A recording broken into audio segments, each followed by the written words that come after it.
ጾም እግዚአብሔርን የመውደድ ምልክት ነው። እግዚአብሔርን የማክበር ምልክት ነው። በጾም ጊዜ ግን የጾም ሰዓትን ሽሮ እንጀራ መብላት ማለት ከእግዚአብሔር ይልቅ ይህ እንጀራ ይሻለኛል ማለት ነው። ጾመኛ ሰው በእውነቱ ከዝሙት መቆጠብ ይችላል፣ ከስድብ መቆጠብ ይችላል፣ ከመግደል መቆጠብ ይችላል፣ ከመደንፋት፣ ከኩራት፣ ከትዕቢት፣ ከማን አለብኝነት እኔ እበልጣለሁ ከማለት ከዚህ ሁሉ የሚሰበስበን ጾም ነው። ሰውነታችን መግዛት የምንችልባቸው ሁለት መሰረታዊ ነገሮች አሉ።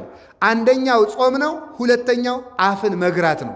የኃጢአት ይቅርታ የሚገኘው በጾም እንደሆነ የነነዌ ሰዎች በቂ ማስረጃ ነው። እግዚአብሔር ባህሪው ንጹሕ ስለሆነ በረከሰ ቦታና በረከሰ ሰውነት አድሮ አይኖርም። ጾም ደስታን ያጎናጽፋል። ልፋት፣ ድካም፣ ስራ፣ ፍቶት፣ ደዌ እንዲህ ያለው ነገር ሁሉ የሚሰለጥነው ጾምን በመሻር ነው።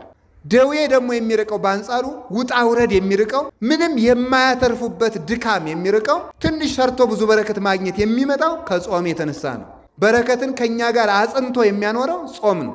ጾም የሚፈውሰው የነፍስን ቁስል ነው።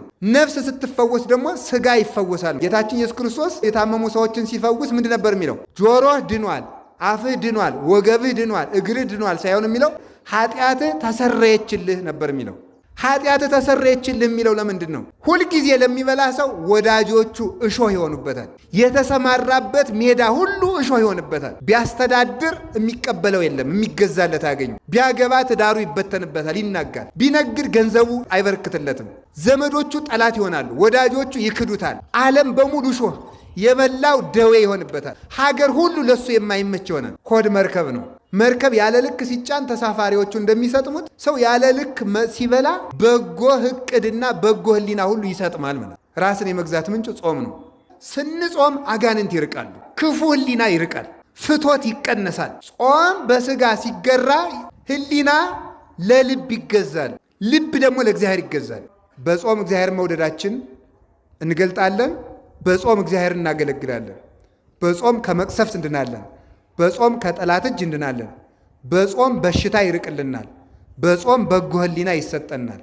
በጾም የትኛውም ሀገር ሰላም ይሆናል። በጾም የኃጢአት ይቅርታ እናገኛለን። በጾም የተገፈፈ ጸጋ ይመለሳል።